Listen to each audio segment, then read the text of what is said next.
Well, thanks again. Again, my name is Barry, and I'm here with Julia Schuehle. And I really appreciate you taking the time to come here because we've met under some random circumstances around dogs. And when we first met, I knew that one day I was going to get you in that chair because you were so passionate about Canine Companions, which is why we're here. But let me tell just a little bit of a history of how I got here.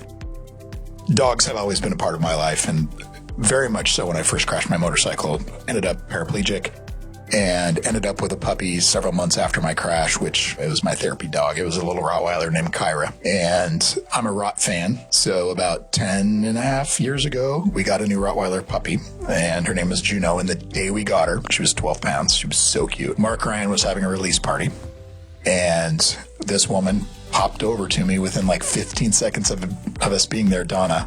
And Donna said, "Can I play with your puppy?" And I went, "Of course." And we started talking and we became friends. And I don't know, about 8.5 or 9 years later, she called me up and said, "Hey, can we go talk? I've got this new organization I'm working with, and I think you should know about it." And it was Canine Companions. And next thing you know, I'm volunteering. And then my daughter and nieces are volunteering, and we've now become part of the program. So I want you to tell me how you got involved. The fact that you're a Coug, that's cool. We'll start with that, just to throw it out there. But tell me a little bit about how you got involved in the program and what you do. First of all, go Cougs. One thing that I discovered while I was in Pullman at WSU was that I was really attracted to mission-driven work. I wanted to do something that felt meaningful to me. So I studied public relations, but then I minored in women's gender and sexuality studies, which actually included a lot of courses about disability, etiquette and disability justice, and just, things that I had never known about, not, having a lot of exposure to people with disabilities in my life. And it was so just eye-opening to the importance of educating people of this and the impact that service dogs and just how life is just different for people with disabilities. And this opportunity kind of just fell into my lap at the perfect timing. I was, pretty fresh out of college, wanting to do something that incorporated my degree, but also felt meaningful to me and something I was excited about. Canine Companions had just recently opened their first field office in Seattle, which is where I'm from and where I live. And we're hiring for a PR and marketing person. And I applied, loved it, and just I feel like conveyed how important the mission was to me and how eager I was to be a part of it. And I think that's really what got me the job. And nice. I feel like I've continued to just bask in that amazing mission, community, people, dogs, everything about it is just a dream come true for me. That's awesome. So let's talk about the mission. Let's talk about the program. Give me just a brief overview. This is random because was it National Service Dog Month? Yes. Because we're filming this in September. So I didn't know that until this morning, which was kind of cool because that's what we're talking about, service dogs. And there's lots of different types of service dogs out there, but this specific organization really focuses on a subset. And I want you to just give me an overview of that. Yeah. So, Canine Companions provides service dogs to adults, children, and veterans with disabilities at no cost. We also provide facility dogs to professionals in healthcare and educational and criminal justice settings. All of our dogs are provided at no cost. And so we're a national nonprofit. We have campuses in all 6 regions of the country. And as I mentioned before, we have a recently opened Puget Sound field office, which is in Seattle. Yeah. And it's kind of changing the way that the whole process of being matched and providing our service dogs to people works. Because before the field office, people would have to travel far distances to go to the campuses to receive their service dog. It's a 2-week training process to be matched with your dog and work together and learn about dog handling. And there's just so much information that goes into it. And so, as I'm sure you could imagine, someone with a disability having to travel away from their home for 2 weeks, that could be a long drive, that could be taking a plane somewhere. Right. Exactly. Especially if you have kids or family or jobs. It's a big commitment to travel that far. But that's how it was. You actually raise your own dogs. So tell me a little bit about the puppy program. Yes. So our service dogs are bred, raised, and trained by a huge community of people that go into making our service dogs as great as they are. We have a breeding program in Santa Rosa, California. We breed labs, golden retrievers, and crosses between the two, and have just found that that's kind of the perfect mix to make a service dog that's going to be focused but lovable and attentive to the person that they're helping. Right.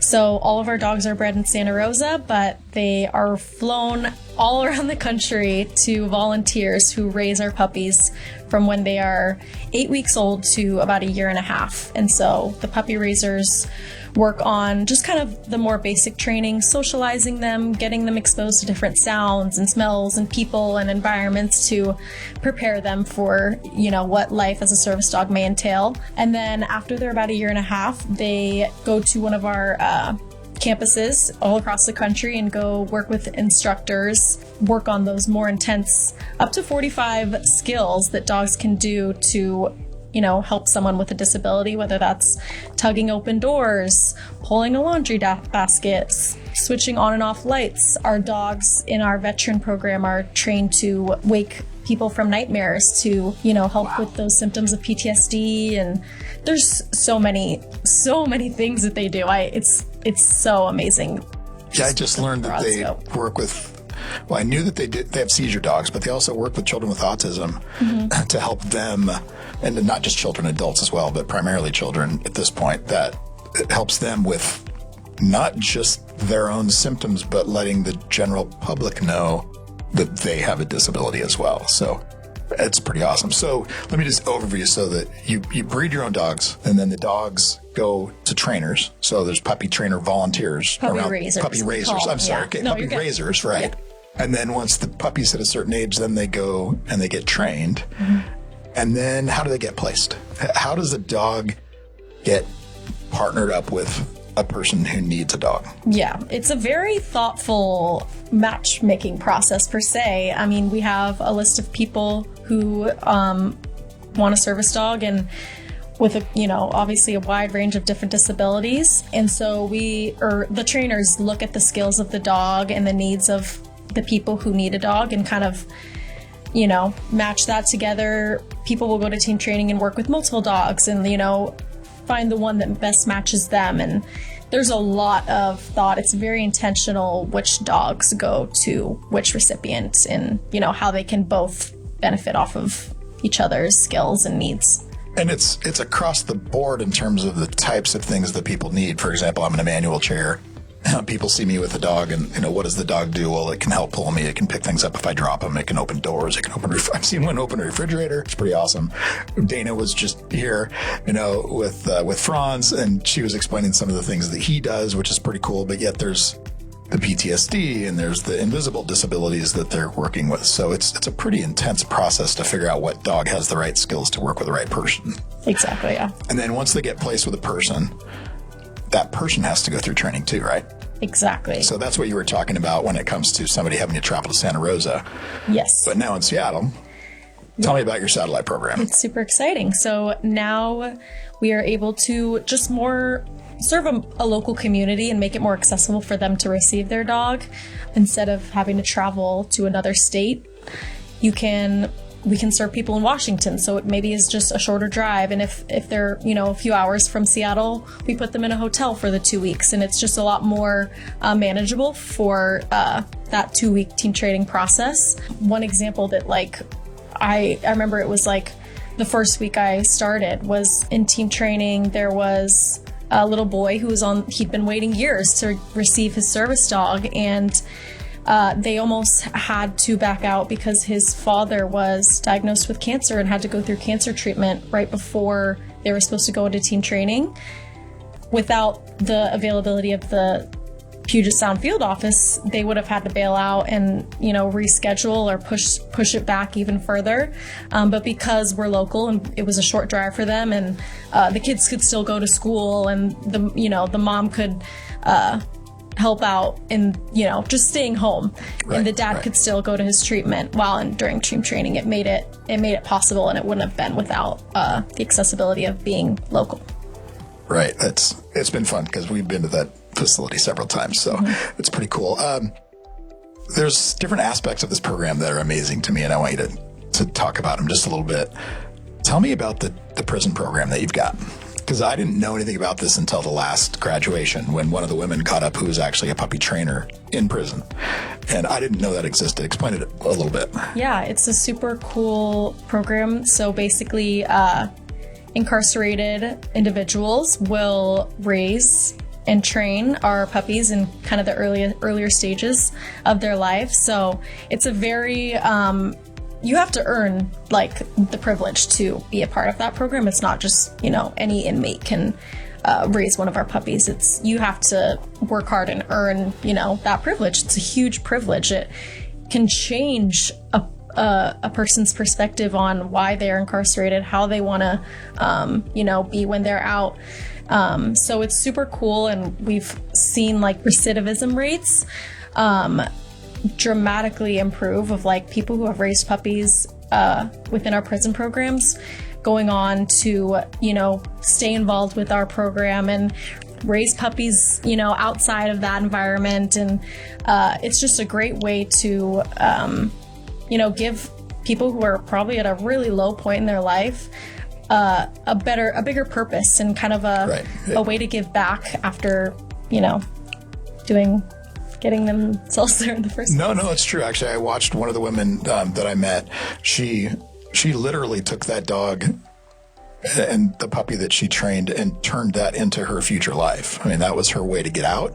That was her direction when she left. It was just a fantastic program. And I had no idea that existed. So I want to change gears just a little bit. I'm going to go back to the little puppies. You got to take these puppies and send them around the country. Yeah. And I want you to tell me about the partnership that you've got, because this is so awesome. For sure, yeah. Puppies are born in Santa Rosa, but we have puppy raisers all around the country who are volunteering their time to raise the puppies into future service dogs for us. But of course, they have to get there somehow. Right. Flying is expensive, but we are very lucky to have volunteer private pilots who fly some of our puppies to different destinations. We also partner with Alaska Airlines, and so they'll, cargo a bunch of puppies and send them up to SeaTac, and then from SeaTac they'll go wherever else. It's like there's so much that goes into it. We have a whole canine travel aspect of the organization that is just purely focused on getting our puppies from point A to point B, and there's so many steps between there, and we have volunteers and great help from airlines too that make it all possible. Yeah, I actually flew on one of the planes that one of the pilots actually brought the puppy in with them little backpacks. Oh yeah. So the puppy actually was in the cockpit. Oh wow. They and I don't know if that was supposed to be or not. It happens sometimes. But yeah, they had it in the little puppy carrier, and I happened to know what was going on. I was like, no way, is that one of the Canine Companion puppies? And he just looked at me and smiled. It's like, sweet. Yeah. That was awesome. So how long have you been doing this? I've been with Canine Companions for about 1.5 years now. Okay, so we met right when you first started. Yeah, I didn't realize that. That was very soon after I started. Rookie. Nice. Well, again, Cougs just kind of gravitate to each other. In the last 1.5 years since you've been doing this, give me 2 stories. 2 stories. Don't steal the one I'm going to tell. But no, but I want two stories that were experiences that because of this program, what you do, who you've met, changed your life. Just recently, I got the privilege to visit Seattle Children's Hospital with a facility dog that got placed there earlier this year.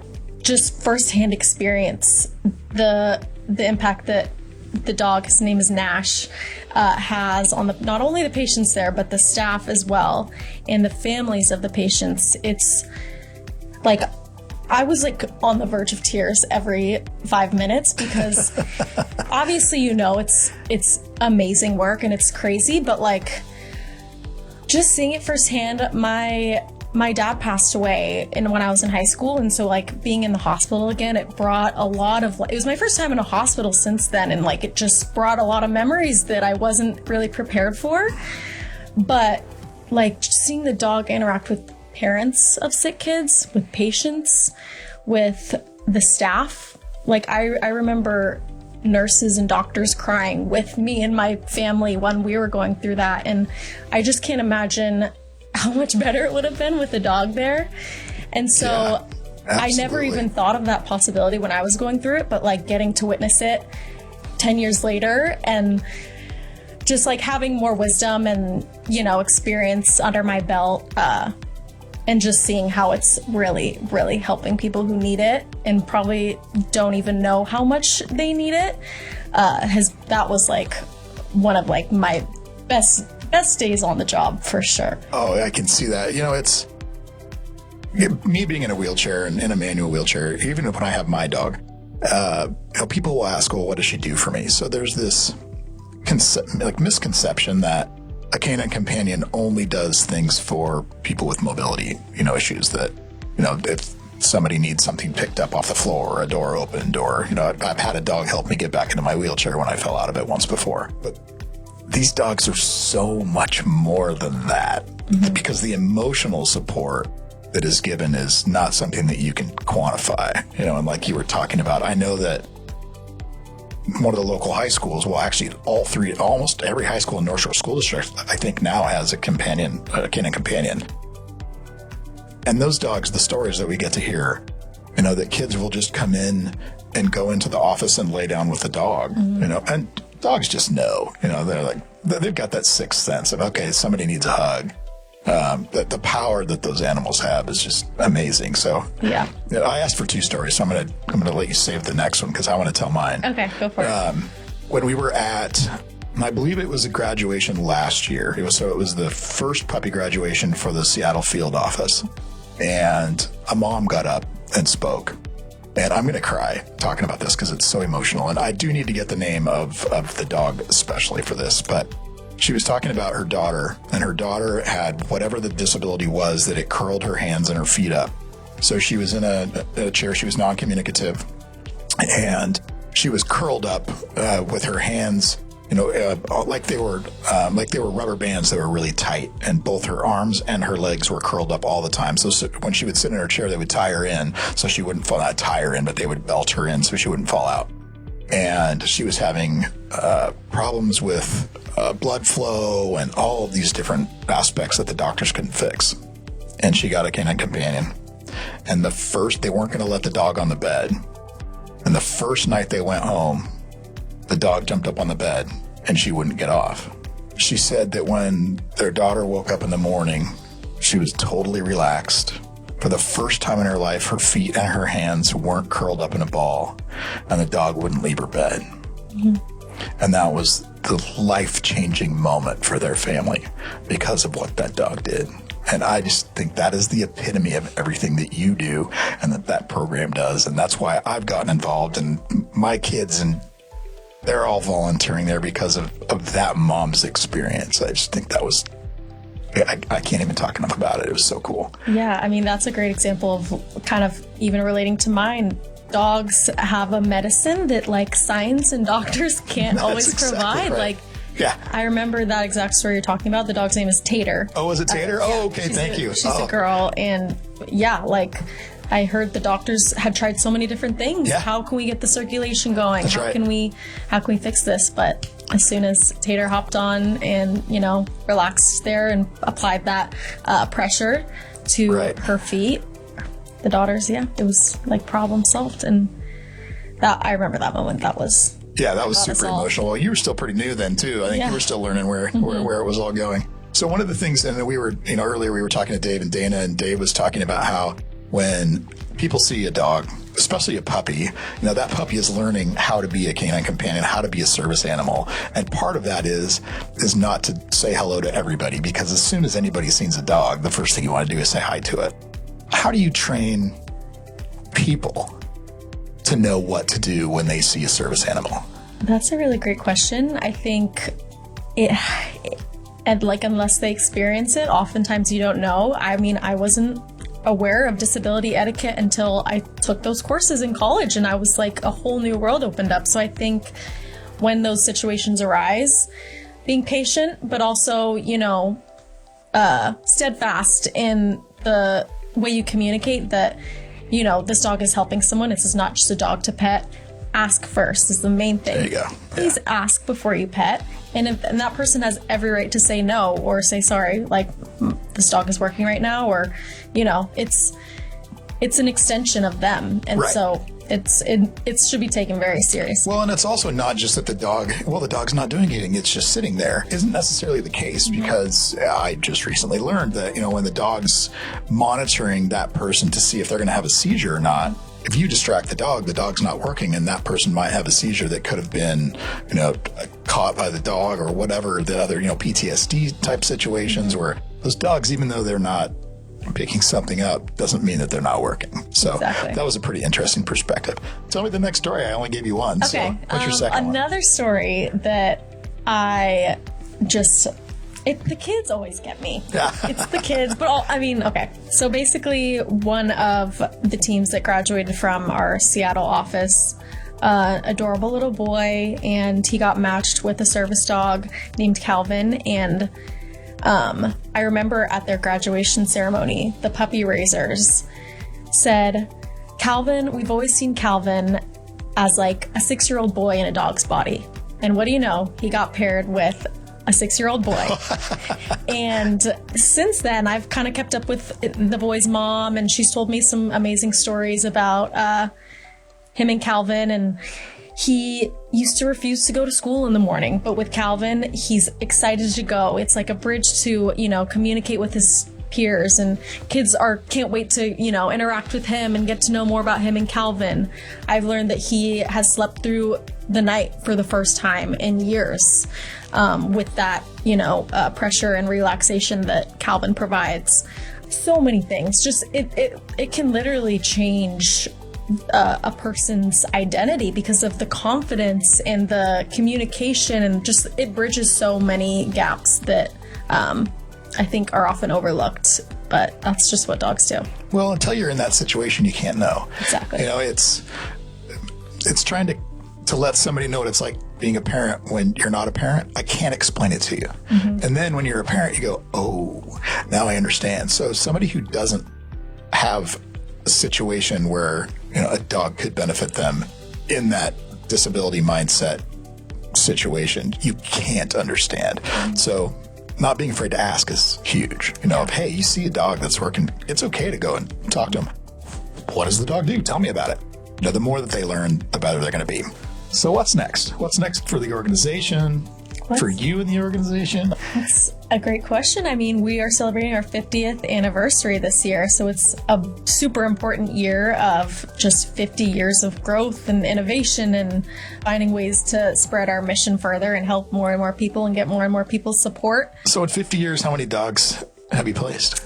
We are just over 8,300 dogs placed since 1975. That's awesome. Yeah. That's so cool. Constantly growing too. So you've got the Seattle satellite office, which is, as far as I'm concerned, wildly successful. Yeah. Is that a new model?